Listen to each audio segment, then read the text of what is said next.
வணக்கம்.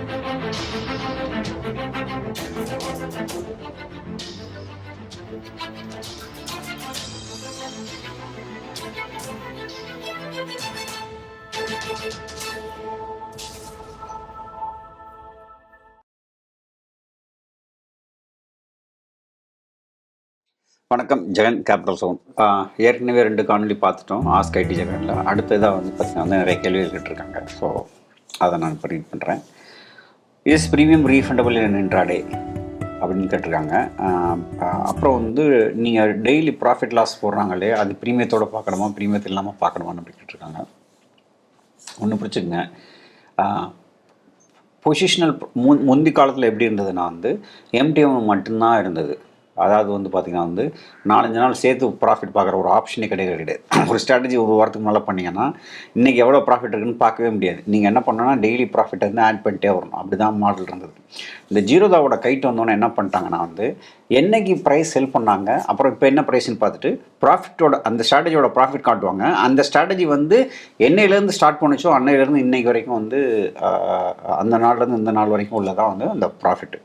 அதுதான் இதில் உள்ள பிரச்சனை. இப்போது நீங்கள் சென்சிபிளில் பார்க்கும்போது வந்து 2 இது இருக்குது. இன்ட்ராடேன்னு ஒன்று இருக்குது, பொசிஷனல் ஒன்று இருக்குது. சென்சிபிளில் காட்டுறது வந்து பொசிஷனல் ப்ராஃபிட்டை தான் காட்டுவாங்க, ப்ரீமியத்தை எடுத்துக்கவே மாட்டாங்க. ப்ரீமியம் கலெக்டட் வந்து இதில் வராது, இதில் வர்றது ப்ராஃபிட்டில் வராது. அதனால் இன்ட்ராடே பண்ணுறதா இருந்தால் சென்சிபிளில் நீங்கள் பார்க்குற ப்ராஃபிட் கரெக்டு.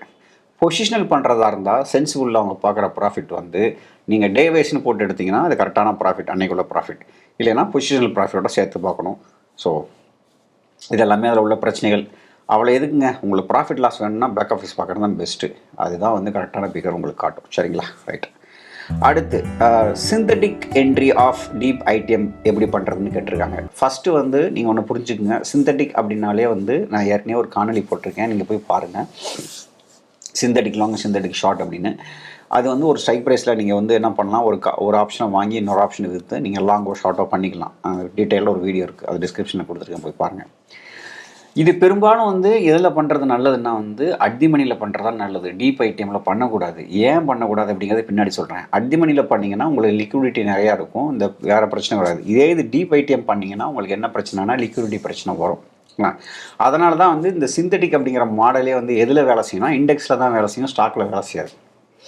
அப்படி நீங்கள் ஸ்டாக்கில் வேலை செய்கிறதா இருந்தால் நீங்கள் ஐடிஎம் பண்ணணும், அட்திமணியில் பண்ணணும். இப்போ பிரச்சனை என்னென்னா அட்திமணியில் நீங்கள் பண்ணிடுவீங்க, நீங்கள் ஸ்கொயராக பண்ணும்போது அது ஐடிஎம் போயிடும். அப்போ வந்து என்ன பண்ணணும் வந்து லிக்விடிட்டி இல்லாமல் அதை வந்து ஃபிசிக்கல் டெலிவரி அப்படிங்கிற பிரச்சனைகள் எல்லாம் போய் மாட்டிப்பீங்க. அதனால் வந்து நீங்கள் வந்து சிந்தட்டிக் அப்படிங்கிற மாடல் நீங்கள் பயன்படுத்த போகிறீங்கன்னா ஃபஸ்ட்டு இண்டெக்ஸில் மட்டும் பண்ணுங்கள்.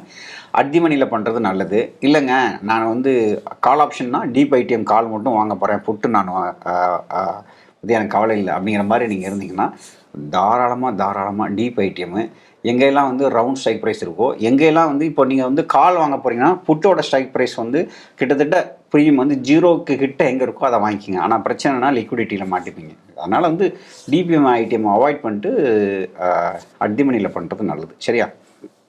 3வது question, how much return expect in option selling per month for a capital of 50 lakhs அப்படின்னு கேட்டிருக்காங்க.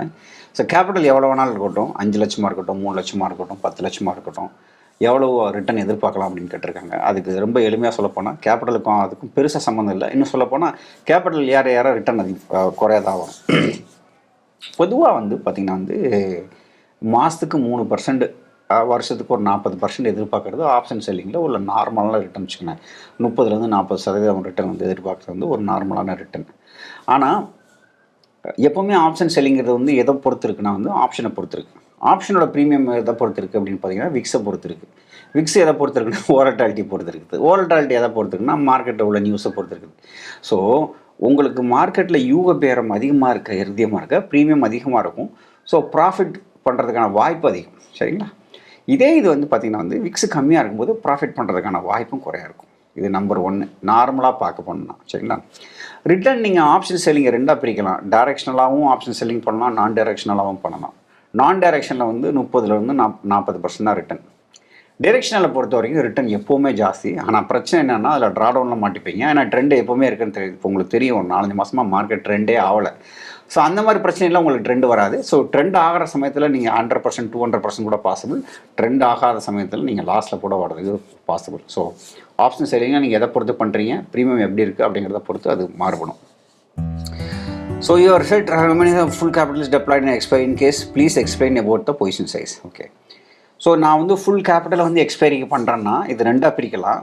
ஃபஸ்ட்டு வந்து ஹெட்ஜிங் இல்லாமல் எப்படி பண்ணுறேன், அப்புறம் ஹெட்ஜிங் வந்து விட்டு எப்படி பண்ணுறேன் அப்படின்னு. நான் காலம்பரம் எடுத்துட்டிங்கன்னா வந்து கிட்டத்தட்ட ஒரு 9:45 பார்த்தீங்கன்னா வந்து என்னோடய எல்லா கேபிட்டலும் போட்டுறேன். ஒரு உதாரணத்துக்கு 25 லட்ச ரூபா கேபிட்டல் வச்சுப்போம். அந்த 25 லட்ச ரூபாய் நான் உடனே செல் பண்ண மாட்டேன். அதை நான் என்ன பண்ணிப்பேன்னா கிட்டத்தட்ட ஒரு லாட்டுக்கு பார்த்தீங்கன்னா கிட்டத்தட்ட 1.5 லட்சம்னு வச்சுக்கிட்டா கூட கிட்டத்தட்ட 37 டைம் சூஸ் பண்ணிவிட்டு என்ன பண்ணுவேன்னா காலையில் வந்து கொஞ்சம் கொஞ்சமாக செல் பண்ணுவேன்.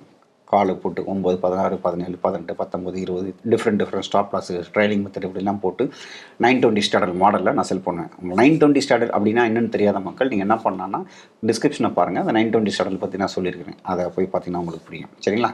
இப்போ காலும் போட்டு செல் பண்ணி நம்ம ஸ்டாப் லாஸ் போடுறோம். சரிங்களா? அப்போ வந்து என்ன பண்ணால் 937 வரைக்கும் கிட்டத்தட்ட 945 வரைக்கும் என்ன ஹெட்ஜிங் தேவைப்படாது. ஏன் தேவைப்படாதுன்னா நான் அந்த மாதிரி தான் பிளான் பண்ணியிருக்கேன். கிட்டத்தட்ட பார்த்தீங்கன்னா 9:45 வரைக்கும் ஃபுல் கேபிட்டல் ஃபுல்லாகிடும். ஹெட்ஜிங்கே வாங்கியிருக்க மாட்டேன். இந்த 9:45 அப்புறம் என்ன பண்ணுவேன்னா அப்புறம் நான் செல் பண்ணேன். அப்போ வந்து அதுக்குள்ளேயே ஸ்டாப் லாஸ் அடித்து எனக்கு மார்ஜின் ஃப்ரீயானா அதை யூஸ் பண்ணிப்பேன். அப்படி இல்லைன்னா நான் என்ன பண்ணேன்னா காலும் போட்டும் ஹெட்ஜிங் வாங்கி மார்ஜினை குறைச்சி மறுபடியும் செல் பண்ணேன். ஸோ இப்படி பண்ணுறதுனால தான் என்னோடய ஃபுல் கேபிட்டலும் காலையிலே டெப்ளாய் பண்ண முடியுது. அது போக ஃப்ரீ ஆகிற மார்ஜினை என்னால் யூஸ் பண்ண முடியுது. அது போக ஹெட்ஜிங்லாம் வாங்கி என்னோடய கேபிட்டல் மறுபடியும் குறைச்சி மறுபடியும் ஸ்ட்ராட்டஜிஸ் நிறையா பண்ணி நிறையா ப்ராஃபிட் பண்ணுறதுக்கான வகுத்தில் வந்து இப்படி பண்ண முடியுது. இதுதான் காரணம். 5வது question, is there any way to reduce income tax liability? கரெக்டான சொல்கிறேன். ரெடியூஸ் அப்படிங்கிறத விட அவாய்ட் பண்ணுறது, லீகலாக என்ன பண்ணுறது அப்படிங்கிறத பற்றி பேசலாம். சரிங்களா? இன்கம் டேக்ஸ் என்னை பொறுத்த வரைக்கும் கரெக்டாக கட்டிட்டு போகிறது ரொம்ப நல்லதுங்கிறது தான் என்னுடைய கருத்து. அதுக்கு பல காரணங்கள் இருக்குது. அது இன்னொரு காரணம் நான் பேசுகிறேன். சரி, இப்போது வந்து நீங்கள் 44ADன்னு ஒரு செக்ஷன் இருக்குது. இது சம்மந்தமாக ஒரு காணொலி போட்டிருக்கேன். 44ADனா என்ன அப்படிங்கிறது வந்து இதை வந்து ட்ரேடிங்கை நீங்கள் பயன்படுத்தலாமா பயன்படுத்தக்கூடாதா அப்படிங்கிறத வந்து உங்களோட ஆடிட்டர்கிட்ட கேட்டு நீங்கள் தெரிஞ்சுக்கோங்க. சில பேர் பயன்படுத்துகிறாங்க, சில பேர் பயன்படுத்தலை. அதில் டேக்ஸை குறைக்கிறதுக்கான பாசிபிலிட்டிஸ் இருக்குது. இது நம்பர் 1.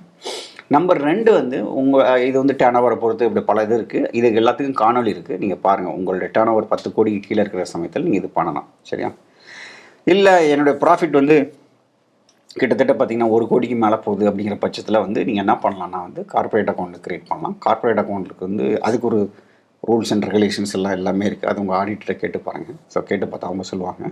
அது சம்மந்தமாக தனியாக ஒரு காணொலி போட்டிருக்கேன். ஸோ கார்ப்பரேட் அக்கௌண்ட் என்னென்ன பெனிஃபிட் இருக்கும் அதையும் பாருங்கள். ஸோ இது ரெண்டும் நீங்கள் பண்ணிக்கலாம். இத்துடன் இந்த இதை முடிச்சுக்கலாம். நான் மீண்டும் அடுத்த வாரம் உங்களுக்கு புது செட் ஆஃப் கொஸ்டினோடு நான் உங்களை சந்திக்கிறேன். நன்றி, வணக்கம்.